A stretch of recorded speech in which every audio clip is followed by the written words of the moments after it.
आज की दुनिया में हम सभी को अपने बूढ़े माता पिता और दादा दादी को घर पर छोड़कर नौकरी के लिए बाहर जाना पड़ता है। ऐसे में हमारे वृद्धों को हमारे पीछे काफी समस्याओं का सामना करना पड़ता है, जिसके लिए उन्हें मदद की जरूरत होती है। पर्व के घर में भी कुछ ऐसी ही परेशानी थी, इसलिए उन्होंने अपने बूढ़े दादाजी की मदद करने का फैसला किया और कर डाला एक ऐसा नवाचार जिसने वृद्धों को इमरजेंसी में अपने परिवार तक संदेश पहुंचाने की सहूलियत दे दी। देखिए विज्ञान वीर, बच्चे लिख रहे हैं देश की तकदीर।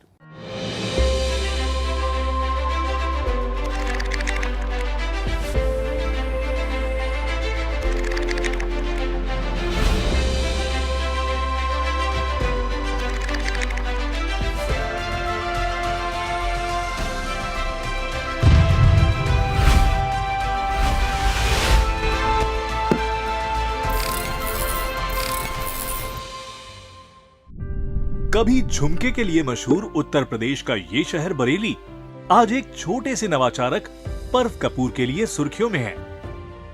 और हो भी क्यों ना, उन्होंने काम ही कुछ ऐसा किया है।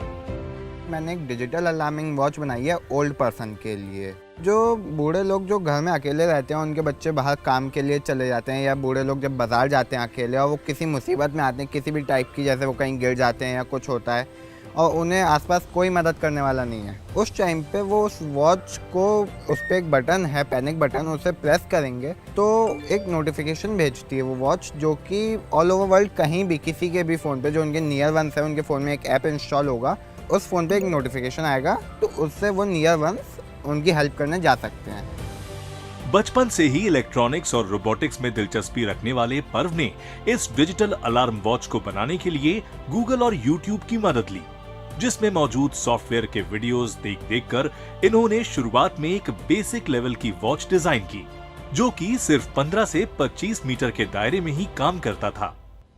मगर घर में वृद्ध दादाजी की तबीयत बिगड़ने के बाद पर्व को अपने इस मॉडल को जल्द से जल्द उपयोग लायक बनाना बेहद जरूरी हो गया। जब मेरे दादाजी की तबीयत खराब हुई, उन्हें पैलेटिक अटैक पड़ा था, तो उस टाइम पे मेरे दोनों पेरेंट्स वर्किंग थे एंड हम लोग स्कूल जाते थे, तो कोई हेल्प करने को होता नहीं था। तो उस टाइम पे मैंने इस वॉच को इन्वेंट किया, जिससे कि वो जब घर पे अकेले एंड किसी प्रॉब्लम में है तो वो बस एक बटन दबा दें एंड मम्मी पापा के फ़ोन पे नोटिफिकेशन पहुंच जाए एंड वो हेल्प करने आ जाएं। तो इससे बनाने के लिए मैंने गूगल एंड यूट्यूब से चीज़ें सीखता रहता था, तो मैंने उन्हीं सब को रिलेट करके एंड ऑर्डिनो के सॉफ्टवेयर आईडी उन सबको मिलू के मैंने इस चीज़ को इनोवेट किया है। आइए अब समझते हैं कि पर्व का ये डिजिटल अलार्म वॉच आखिर काम कैसे करता है। इस सिस्टम में एक घड़ी के साथ फोन पर एक गूगल मैप आधारित एक एप्लीकेशन इंस्टॉल्ड होना जरूरी है। जब कोई जरूरतमंद व्यक्ति इसे दबाता है तो वाईफाई और जीपीएस टेक्नोलॉजी की मदद से ये फोन पर नीड हेल्प का एक नोटिफिकेशन मैसेज पॉपअप करता है। संदेश मिलने के बाद आप ऐप पर मदद मांगने वाले की लोकेशन भी देख सकते हैं। इस घड़ी से दुनिया भर में कहीं भी एक साथ 10 से 15 मोबाइलों पर नोटिफिकेशंस भेजी जा सकती हैं, जिससे जो भी व्यक्ति मदद मांगने वाले के सबसे नजदीक हो, वो तुरंत घटना स्थल पर पहुंचकर जरूरी मदद दे सके।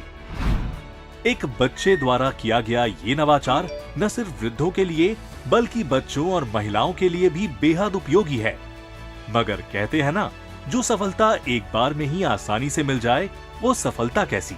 शुरू में पर्व ने अपने इस मॉडल को कई प्रदर्शनियों में भेजा, मगर हर जगह उसे असफलता ही हाथ लगी। मगर क्लास 10th के बोर्ड से ठीक पहले आखिरकार पर्व की किस्मत ने उसके दरवाजे पर दस्तक दे ही दी थी। उस टाइम पे मेरे प्री बोर्ड चल रहे थे, उस टाइम पे मेरा ये सिलेक्ट होके आ गया कि आपको डिस्ट्रिक्ट लेवल जाना है, 10,000 रुपीज़ आपके अकाउंट में क्रेडिट हुए हैं प्रोडक्ट बनाने के लिए। डिस्ट्रिक्ट लेवल में जब मैंने इसे रिप्रेजेंट किया तो जजेस ने मेरे को बताया कि ये बहुत बेसिक लेवल है और प्रोडक्ट अच्छा है, इसकी आप और इसे इनोवेट करो, मॉडिफाई करो एंड इसकी रेंज बढ़ाओ। फिर मैंने वर्क किया, उसे रिसर्च करी एंड उसकी मैंने रेंज इंक्रीज़ करी, जो कि 15 मीटर्स के बजाय मैंने उसे ऑल ओवर वर्ल्ड पर डाल दिया कि आप इसे वाईफाई नेटवर्क से कनेक्ट करके इसे ऑल ओवर वर्ल्ड कहीं भी इससे नोटिफिकेशन भेजो। फिर मेरे को सबने, मतलब स्कूल में मेरे पेरेंट्स मेरे को सीरियस लेने लगे कि हाँ, इसका प्रोडक्ट काफ़ी अच्छा है एंड ये आगे कुछ कर सकता है। तो नेक्स्ट लेवल मेरा नेशनल्स में दिल्ली IIT में था।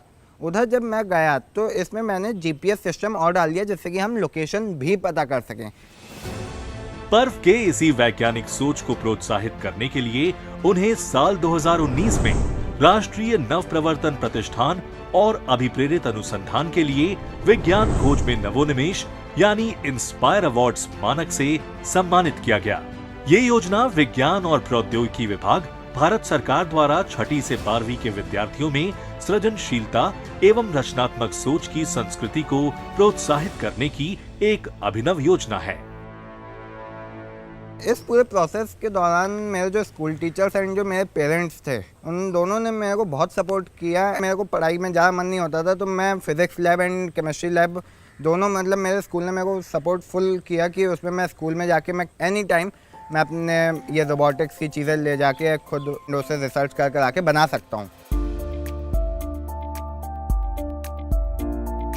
जैसे ही वो अपना इनोवेशन का आइडिया सामने लाया, हमें खुशी हुई कि उसे अपनी पिछली पीढ़ी को ध्यान में रखते हुए एक इशू को रिजॉल्व करने का मन बनाया था। हालांकि वो बचपन से यहाँ पढ़ रहा है और जब भी उसके पेरेंट्स मीटिंग में आते थे या मुझसे कभी मिलते थे तो उन्हें एक ही परेशानी रहती थी कि ये नंबर नहीं लाता। तो हम उनसे कहते थे कि ये बच्चा विलक्षण बुद्धि का है और ये आपका, हमारा और विश्व में इस देश का नाम जरूर रोशन करेगा। हर माता पिता की तरह पर्व के अभिभावक भी यही चाहते थे कि वो पढ़ाई की तरफ ज्यादा ध्यान दे, मगर पर्व का मन तो बस शुरू से ही इलेक्ट्रॉनिक्स की चीजें जोड़ने और तोड़ने में लगा रहता। पढ़ाई की तरफ उसका बहुत ज़्यादा इंटरेस्ट नहीं था, बच्चों से अलग था थोड़ा सा, बहुत ज़्यादा खेलता नहीं था। अपने कुछ पेचकस लेके कुछ किया, कुछ इलेक्ट्रॉनिक जो उसके खिलौने होते थे उन्हें खोल देता था। लेकिन जब उसने जीता ना तो बहुत बहुत खुशी हुई। फिर उसके बाद फिर जो है हम लोगों ने उसे सपोर्ट करना शुरू किया, मॉनेटरी भी किया, उसे पैसे चाहिए होते थे। फंड्स ये ज़्यादा नहीं लेता था, थोड़े बहुत रिक्वायरमेंट रहती थी, बट जैसे जैसे ये प्राइज़ विन करते गए तब हमको लगा कि हाँ, इनको थोड़ा सा फंडिंग की भी ज़रूरत है। उसमें कई दफ़े नुकसान भी करते थे, तोड़ते भी थे।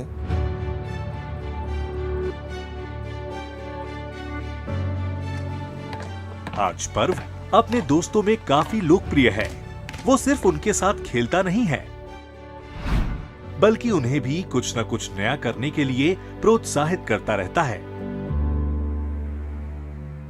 पर्व की कहानी हमें यह सिखाती है कि हर बड़ी समस्या का समाधान भी बड़ा हो ये जरूरी नहीं, बल्कि मौजूदा संसाधनों से आप क्या कर सकते हैं, यही आपकी काबिलियत है।